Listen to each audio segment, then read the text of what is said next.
ভাবেন একজন ভদ্রমহিলা যিনি আগে এত বড় রাজনীতি করে নাই, তাকে বিবিসি বাংলা প্রশ্ন করছে কি অকপটে স্বাধীন সার্বভৌমত্বের প্রশ্নে তাকে প্রশ্ন করা হলো, আপনাদের পলিটিক্সে কি অ্যান্টি ইন্ডিয়ান পলিটিক্স? উনি বলেন, কে বলেছে আমরা অ্যান্টি ইন্ডিয়ান পলিটিক্স করি? আমরা বাংলাদেশের পক্ষে কথা বলি।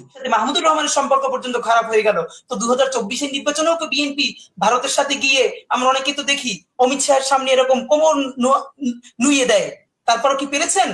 বিএনপি যদি ভারতের অকৃত্রিম ট্রাস্টেড বন্ধু হয়, তাহলে সে বাংলাদেশের শত্রু হয়েছে। শাহবাগীরা, আওয়ামী লীগেরা, বিএনপির সুশীলপন্থীরা পর্যন্ত খালেদা জিয়াকে ধুইয়ে দিয়েছে। তারা বই পুস্তক নিয়ে বসেছে গণহত্যা কাকে বলে।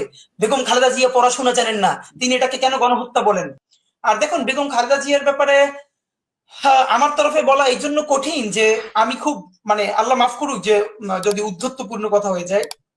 আপনি বলেছেন বিএনপির বাইরে খালেদা জিয়াকে দেখে কিনা, এটা তো অবশ্যই অবশ্যই বাংলাদেশে বিএনপি একটি পরীক্ষিত দেশপ্রেমিক দল, এটা নিয়ে কোনো প্রশ্ন নাই যে পরীক্ষিত দেশপ্রেমিক দল, এটা নিয়ে বাংলাদেশের। কিন্তু এরপর তো বিএনপির পলিটিক্যাল ভুল থাকবে, বিভিন্ন কথা থাকবে, কিন্তু দেখুন this is the high time আপনি বলতে পারেন যে বাংলাদেশে এমন কোন পলিটিক্যাল ফিগার এখন আছেন যে খালেদা জিয়ার মতো বা তার কাছাকাছি, যিনি ডাকলে এমন কোন রাজনৈতিক দল অথবা এমন কেউ নাই যার কাছে কথা বলতে যাবেন না বিনয়ের সাথে। এবং আমি আপনাকে বলতে চাই, বিএনপি তো আরো অনেক পরে, বেগম খালেদা জিয়া হচ্ছেন একটা প্যারালাল বাংলাদেশ। মানে বাংলাদেশ ভালো আছে কিনা এটা আপনি বেগম খালেদা জিয়ার দিকে তাকালে দেখবেন। বেগম খালেদা জিয়া যদি হাসে, আপনি বুঝবেন বাংলাদেশ হাসে। তার চোখে পানি দেখলে দেখবেন যে বাংলাদেশ কাঁদে। এর মানে এই কথাটা বলতে আমার বিএনপির কর্মী হওয়ার দরকার নাই। 2 মিনিটে আমি আপনাকে শুধু বলতে চাই 3 থেকে 4টা ঘটনা, যেই জন্য Khaleda Zia is more than BNP for the people of Bangladesh. ধরেন আমি আপনাকে বলি, 2009-এ আওয়ামী লীগ, 2008-এ বা 9-এ যে আওয়ামী লীগ নির্বাচনে আসলো, 111-এর কুশীলবরা তাকে এনে দিল ভোটে। তারপরে ভারতের সাথে সর্বপ্রথম যে গোলামীর চুক্তিটা করতে গেল, বেগম খালেদা জিয়া প্রথম বললেন, যদি ভালো চুক্তি করে আসেন ভালো, দাসত্বের চুক্তি করে আসলে সারা পথে কাটা বিছিয়ে দিব। তখনকার এই মিডিয়াগুলো, অসভ্য মিডিয়াগুলো কি ন্যারেটিভ নির্মাণ করেছিল জানেন?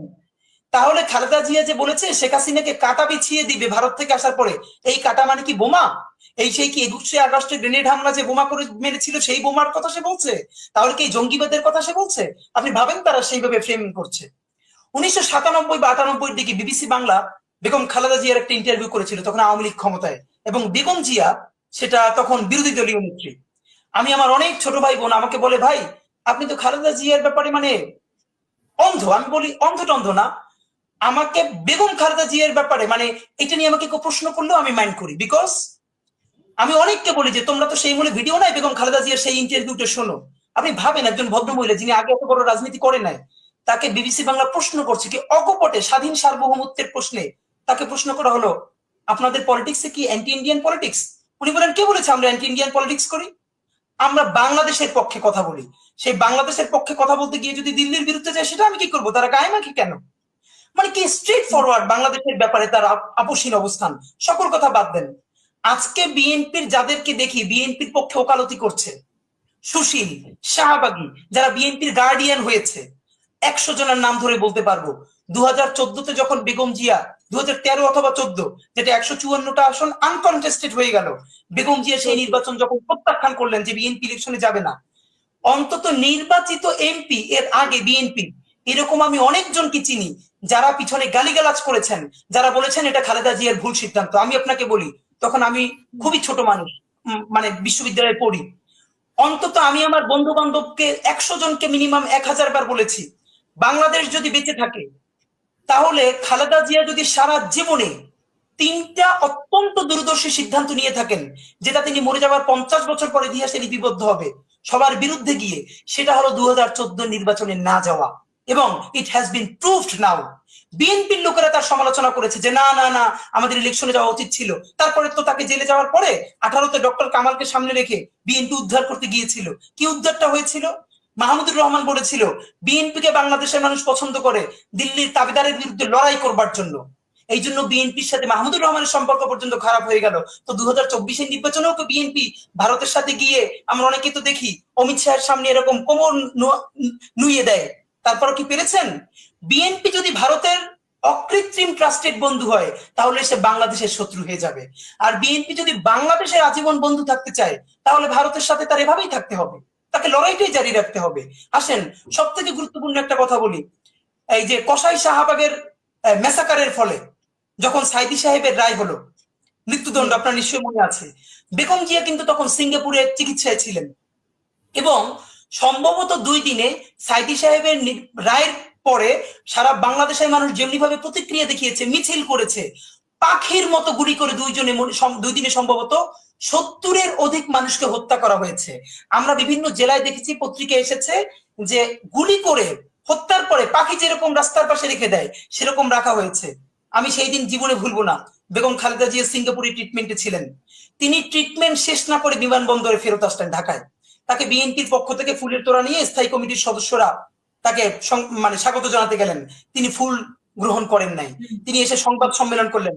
এবং বেগম খালেদা জিয়া হচ্ছেন বাংলাদেশের সেই মানুষ যিনি সর্বপ্রথম মিডিয়ায় বললেন বাংলাদেশে আওয়ামী লীগ গণহত্যা চালিয়েছে। আবার বলছি, সাইদি সাহেবের মেসাকারের পরে পুলিশ যে গণহত্যা চালিয়েছে, Begum Khaleda Zia is the person who addressed যে এটা গণহত্যা করা হয়েছে।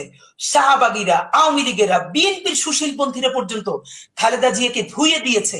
তারা বই পুস্তক নিয়ে বসেছে গণহত্যা কাকে বলে। বেগম খালেদা জিয়া পড়াশোনা জানেন না, তিনি এটাকে কেন গণহত্যা বলেন? এটা তো অবশ্যই গণহত্যা ছিল।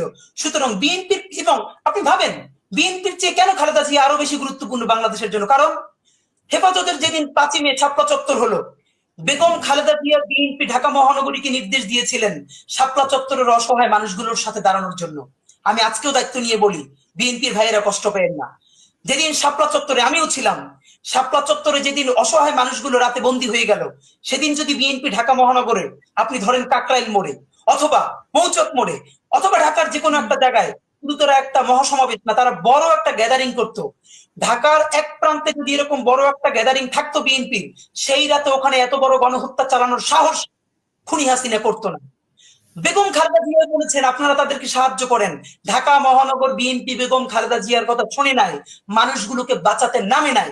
আজকে তারা বিএনপির ইজাদারদার হয়ে গেছে, সেই সুশীল শয়তানগুলো। তো আমাদেরকে তো চিনাতে হবে না। তো আমি আপনাকে সর্বশেষ যেটা বলতে চাই, এই সমস্ত সুশীল শাহবাগী যারা এখনো ফেসবুকে পোস্ট আমরা 2013-14 খুঁজে পাই, যারা খালেদা জিয়ার সমালোচনা করছেন, তারা এখন বিএনপির গার্ডিয়ান, তারা বিএনপির ইজারা নিয়েছে। আর যেই মানুষগুলো বিএনপির কর্মী না হয়েও বেগম খালেদা জিয়া বলেছেন মার্চ, যে তিনি লং মার্চ করে বাসার থেকে নয়াপল্টনে আসবেন, আমাদের মতো ছেলেরা মেয়েরা বাসার গেইটের সামনে দাঁড়িয়েছিলাম, বাসায় কাউকে না বলে লুকাইয়া লুকাইয়া, যদি শুধু দেখি বেগম খালেদা জিয়া ফিরোজা ভবন থেকে বের হতে পারছেন, আমরা জীবন নিয়ে দৌড় দিব। বেগম খালেদা জিয়াকে বের হতে দেয় নাই, বিএনপি থেকে বের করতে পারে নাই। সুতরাং আমি বিএনপি অবশ্যই বলছি, বিএনপি একটা দেশপ্রেমিক বাংলাদেশের রাজনৈতিক দল, কিন্তু খালেদা জিয়া ঠিক সেই প্যারালাল অবস্থানে তৈরি করেছেন নিজেকে, যেমন জিয়াউর রহমান হয়ে উঠেছিলেন বাংলাদেশের আপামর জনসাধারণের স্বাধীনতা সার্বভৌমত্বের প্রতীক, একটা সিম্বল। আর বেগম খালেদা জিয়া হচ্ছেন সেই স্বাধীনতা সার্বভৌমত্বের বর্তমানে জীবন্ত সব থেকে বড় প্রতীক। যিনি হাসলে বাংলাদেশ আসেন, তাকে ভালোবাসতে গিয়ে আমাদের বিএনপি কর্মী হওয়ার দরকার নাই। অবশ্যই আমরা বিএনপির প্রশংসা করি, তার লড়াইকে অ্যাপ্রিসিয়েট করি, কিন্তু খালেদা জিয়াকে বিএনপির জন্য ভুল হবে খালেদা জিয়াকে শুধুই বিএনপির কুক্ষিগত করে রাখা। বরং বাংলাদেশের স্বাধীনতা সার্বভৌমত্বের প্রশ্নে একজন মুরব্বী দরকার, যিনি জাতীয় সংকটে ডাক দিলে সবাই তার কাছে যাবেন। তিনি আমাদের বেগম জিয়া, ওনাকে আল্লাহ ভালো রাখুক, তাহলে বাংলাদেশও ভালো থাকবে। ধন্যবাদ।